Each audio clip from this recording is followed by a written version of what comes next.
Bonjour à tous, j'espère que vous allez bien. Je vous propose aujourd'hui de regarder ce nouveau livre d'Alliance, donc les Héros de la Destruction, qui est sorti il y a quelques jours. Donc bien entendu, comme vous pouvez vous en douter, c'est un livre où tout est dans la finesse de l'art, dans la plus simple expression de la barbarie des disciples sauvages de Gorka Morka. Voilà, plein de bonnes choses, vous allez voir. Allez, après ce petit générique.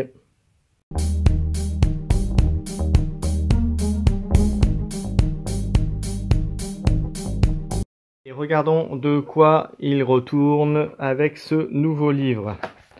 Donc un petit peu de fluff pour démarrer avec le sommaire. Vous allez voir, encore comme je disais en préambule, c'est tout dans la finesse. Voilà, mais c'est ce qu'on aime chez cette faction, chez cette alliance brisée et cognée. Bah oui, hein, encore une fois, on est dans le thème. Hein. Donc voilà, un petit peu d'explication. Ensuite, comme tous les livres d'Alliance, voilà un petit peu l'explication comment ils fonctionnent. On vous explique à nouveau la règle des héros et des alliés. Donc là, en l'occurrence, comme c'est le livre de la destruction, on vous donne les 4 grandes factions qui se trouvent à l'intérieur de cette alliance. Donc les Bone Splitters, donc les orques sauvages, les Ironjo, donc les orques en armure, on peut dire ça comme ça, les Gloomspit Gits et les Ogres Motribe. Donc Gloomspit, comme vous savez, c'est les gobelins, et les Ogres, c'est les ogres. Voilà, allez, on va regarder un petit peu ce qu'il y en est. Alors déjà, on vous donne les règles aussi pour les monstres. À partir du moment où vous incluez en allié un monstre, voilà ce que gagnent les unités en face, donc l'attitude de chasse de monstres. Et les aptitudes de monstres, voilà, donc en vous rappelant que les monstres à l'heure actuelle ne sont pas accessibles pour Catacombes. Voilà, alors après on vous donne effectivement les différents monstres qui peuvent être inclus en tant qu'alliés. Voilà, donc vous verrez, il y a des capacités plutôt sympathiques. Les Trogoths, voilà, donc les trolls, voilà, qui peuvent en monstres, pareil, qui sont sympathiques, enfin. Quand je dis qu'ils ne peuvent pas être dans Catacombes, c'est à partir du moment où ils ont l'icône, vous savez, de Gargantuest. Hein. Sinon, logiquement, ils sont accessibles. Ils peuvent rentrer dans les catacombes, ils sont assez petits, on va dire ça comme ça. Donc les trolls, donc voilà. Un moyen d'en récupérer un facilement, c'est avec la bande de Moloch, qui est de la saison 3, si je vous dis pas de bêtises, de Underworld, pour en récupérer un, donc assez facilement. Et voilà, on a fait pour les monstres. Ensuite, on va regarder les bandes de la destruction pour rentrer un peu dans le détail. Alors, les gobelins, un petit peu de fluff. Donc, vous voyez avec les petites bestioles, les grottes. Voilà. Hop.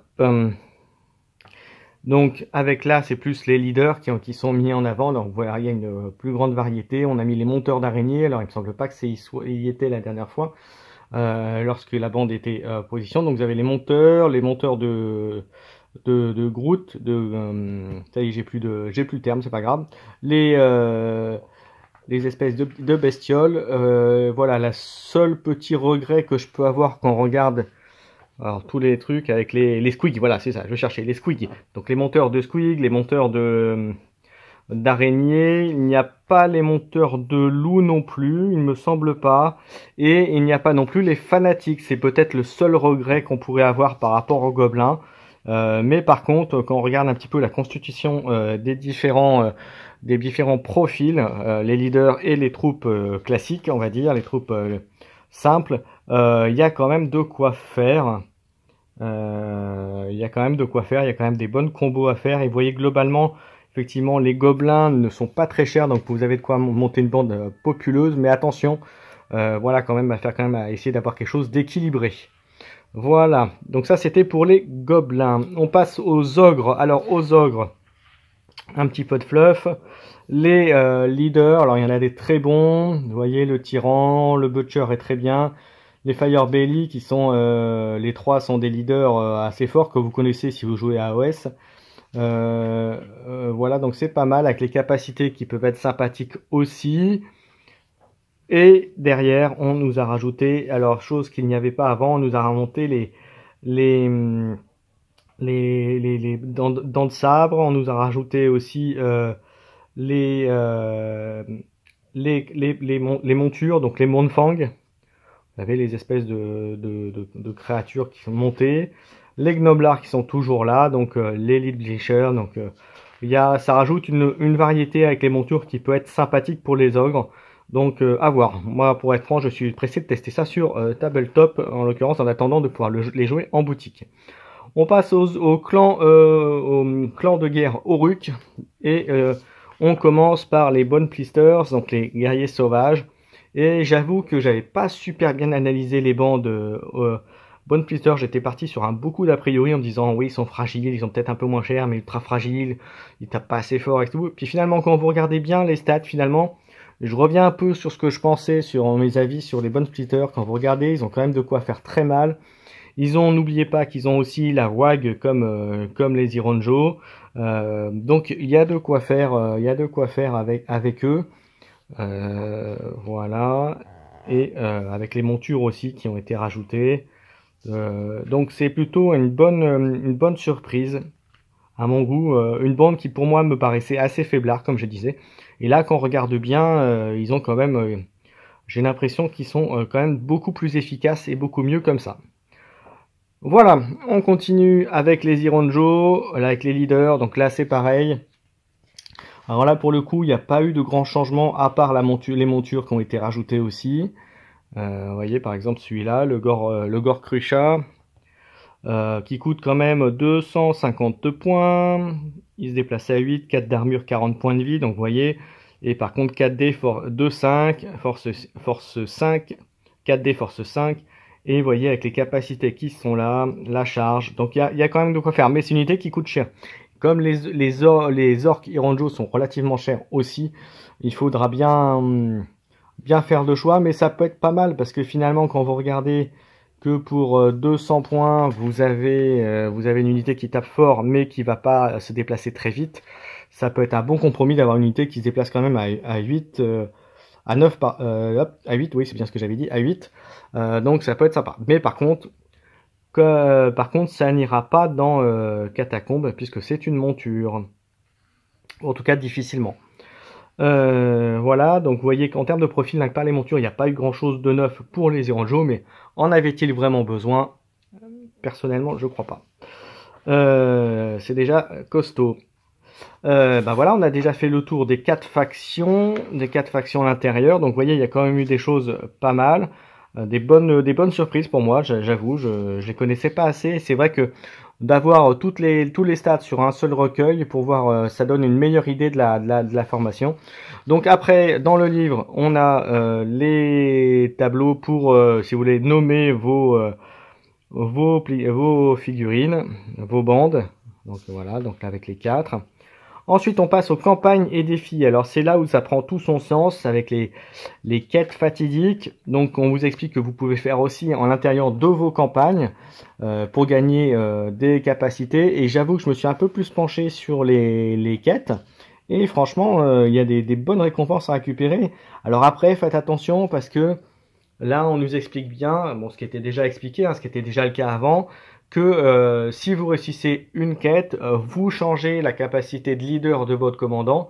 Donc ça veut dire que la capacité de leader que vous aviez, entre guillemets, relative à votre profil ne sera donc plus la même. Donc faites le bon choix. Et là pour le coup, je sais que pour les orques, la capacité de leader est quand même assez importante. Donc là pour le coup, réfléchissez bien quand vous le faites. Voilà, donc après, il y a avec toutes les différentes factions. Vous avez des quêtes. Et ensuite, voilà, avec les butins quand vous réussissez jusqu'au bout. Et ensuite, les batailles de défis, pareil, qui peuvent vous faire gagner des choses très intéressantes. Et alors, moi qui suis, comme vous le savez, aime bien les nains, vous aviez une quête, par exemple, pour une bande de la description où vous affrontez des Fire Slayers et avec en récompense une belle rune. Donc, vous voyez, donc, dans les catacombes. Donc il y a vraiment des trucs très intéressants. Donc je vous donne cet exemple-là parce que ça me marque. Mais voilà, vous avez de quoi faire. Ça rajoute énormément de vie à Warcry, encore plus de profondeur, de jeu et d'intérêt aussi à jouer sa bande. Donc c'est plutôt très sympa.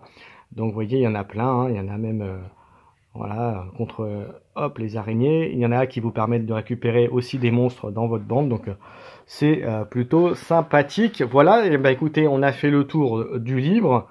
Moi personnellement, si vous jouez des bandes qui sont de la destruction, c'est un must-have. Comme le Tome of Champion 2020, ça fait partie des bons achats à faire si vous ne l'avez pas encore déjà fait. Bien écoutez, j'espère que cette vidéo vous aura servi, vous sera utile, vous donnera un avis peut-être un peu plus clair et tranché sur ce livre. Ou pas, hein. Peut-être que simplement ça vous dira que ça ne sert à rien, après c'est à vous de voir. Moi personnellement, encore une fois, je vous dis que pour moi c'est si vous jouez cette bande, il faut l'avoir, clairement il faut l'avoir, ce livre est top et rajoute énormément de choses pour votre bande. Voilà, j'en ai terminé, je n'ai plus qu'à vous souhaiter, puisque je pense que ce sera la dernière vidéo de l'année. Alors je ne sais pas si quand elle sortira le nouvel an sera passé ou pas, mais en tout cas je vous souhaite à tous une bonne année, mes meilleurs vœux, faites de bons jets de dés, de bons jets critiques, frappez bien vos adversaires, tout bien sûr dans la bonne humeur, hein, bien entendu, et je vous donne rendez-vous bientôt pour plein d'autres vidéos et plein d'autres surprises sur ma chaîne, donc n'hésitez pas à me suivre, à vous abonner, à liker, à commenter surtout. Et on se retrouve bientôt pour un prochain numéro de Warcry Corvus Mag, aussi avec mon camarade Romain de Lancer Critique. Ciao ciao!